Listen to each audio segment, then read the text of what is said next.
Hey there, it's Friday, February 4th, and it's about 20 minutes after 7 in the morning. Doing an oil change on the air compressor.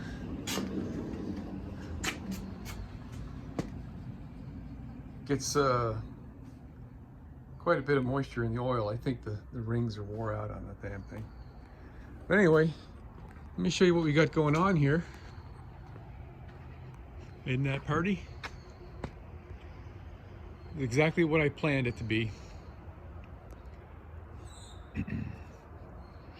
So I had to sit and think for a while on how I was gonna actually assemble all this stuff after I had all the metal drilled and the rails attached to the roof of the bus, because you can't get to the nuts on the top side of the panel part right there, because you got to get underneath there, and the same thing is with along the rail right there. So we'd have to like tip it up and trying to get the panel in position and all that. So what I ended up doing was taking the pin out of the hinge, installing the half of the hinge on the panel and the other half of the hinge on the rail, put it up in there, and it went like magic. It was wonderful. The first one was a little tough. I think the one in the front we did first. I didn't put any lubrication on the pin. It's an aluminum pin and an aluminum hinge, and aluminum doesn't tend to want to slide very good on aluminum. And we fought with that for quite a while before we put some lube on it. I'll show you what was the thing that really worked. It's called Tap Magic. Where is it? It's gone. It disappeared just like magic. Oh, here it is.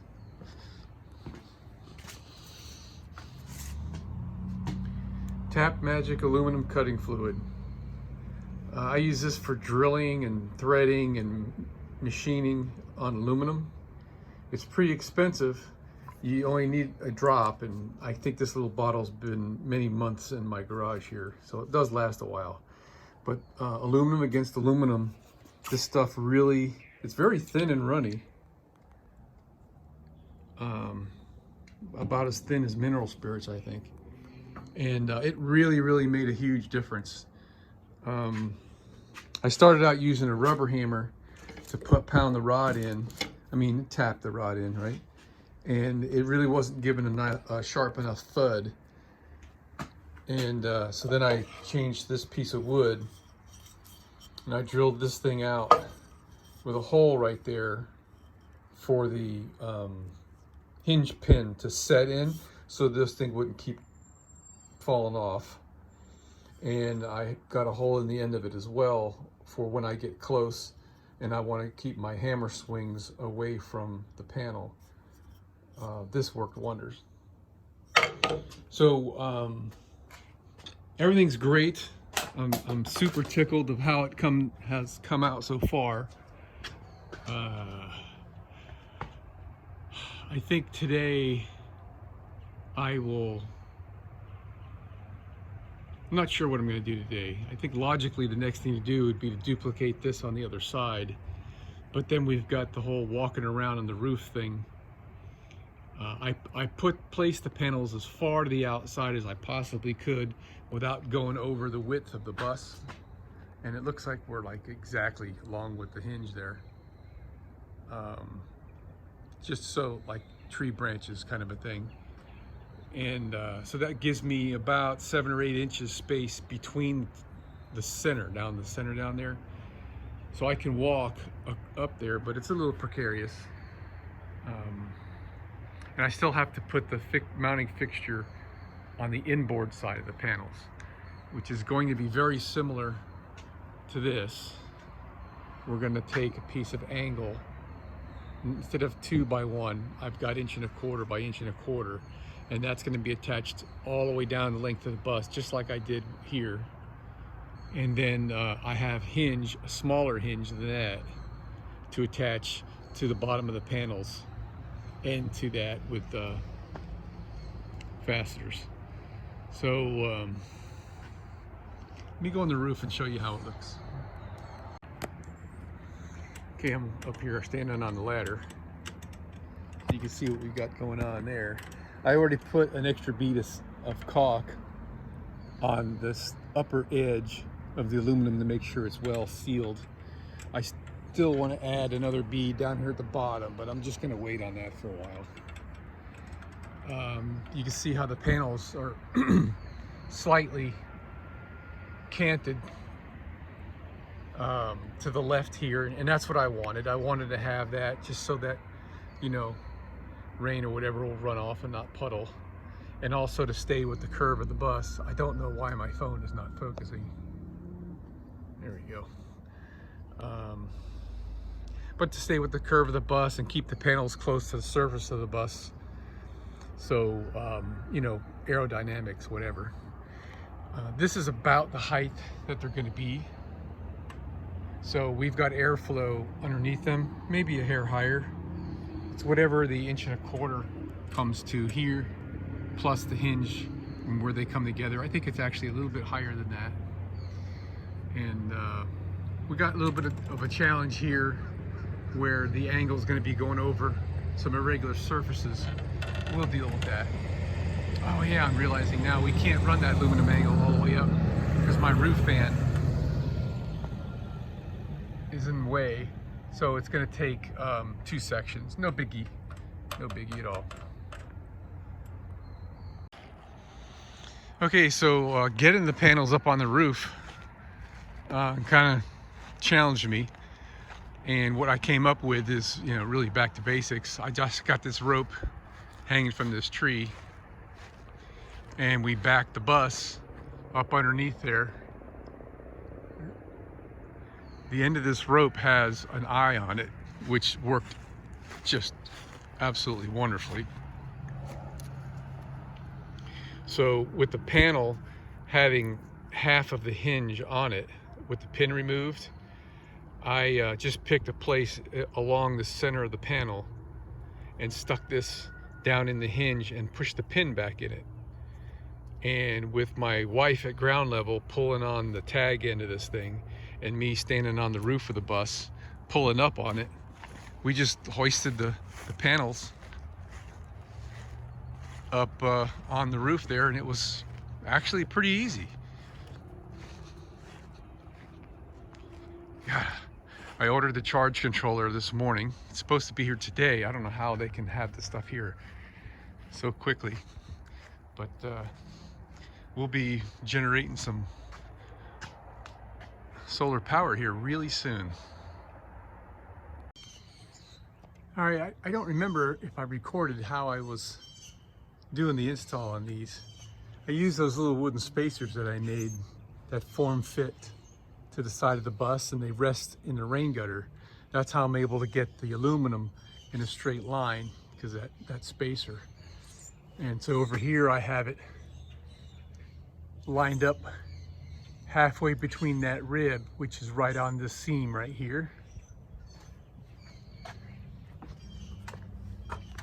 And then I gotta come up here, and I'm gonna mark the center of each of these rivets so I'll know where to drill my holes in this thing.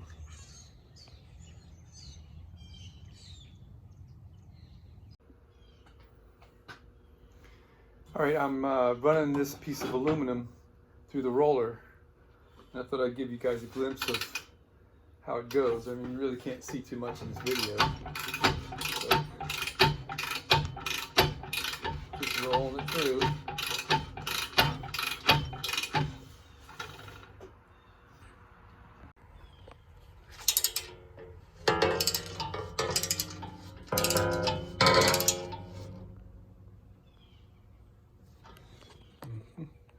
And see how it's twisting? I don't know why it's doing that, but it is.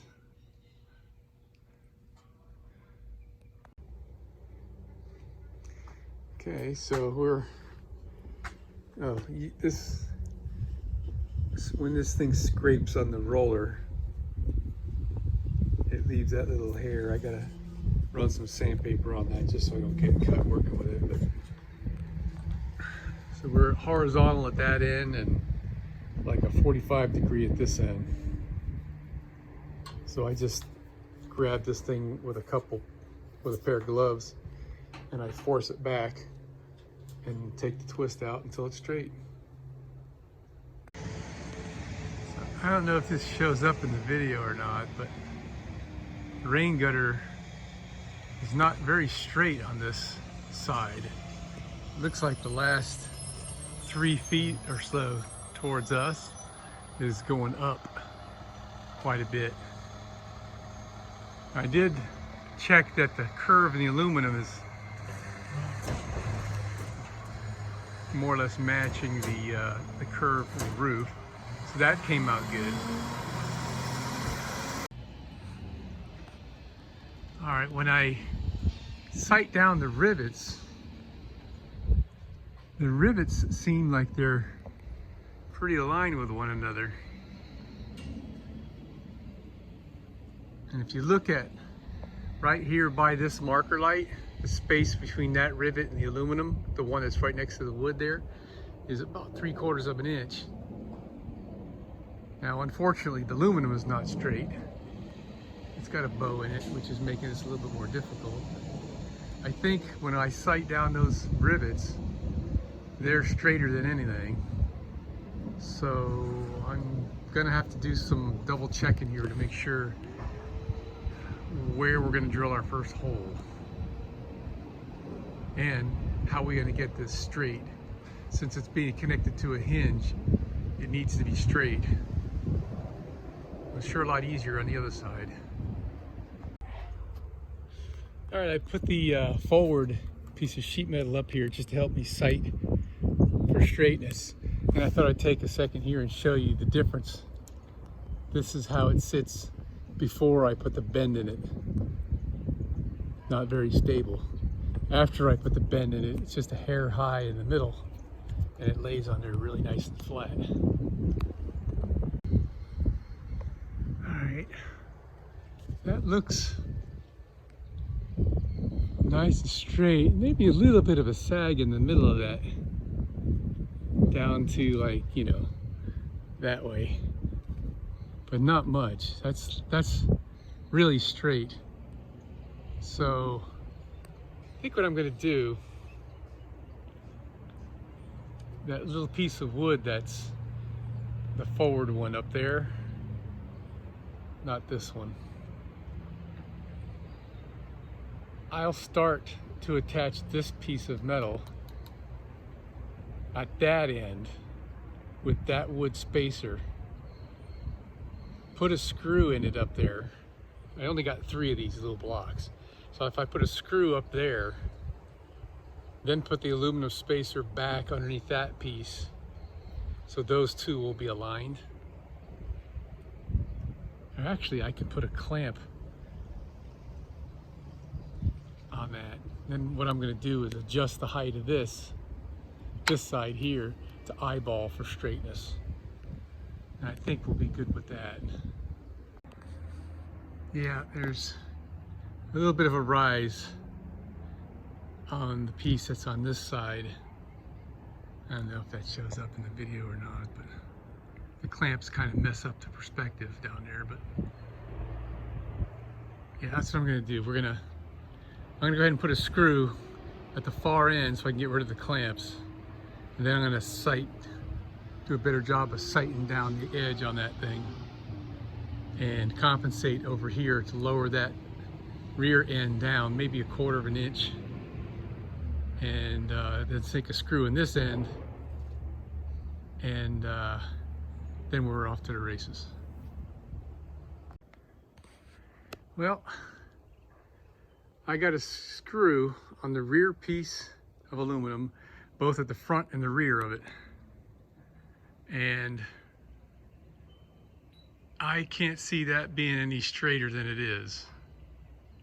So I'm going to go ahead and drill all the rest of the holes, and then we'll install that rear piece.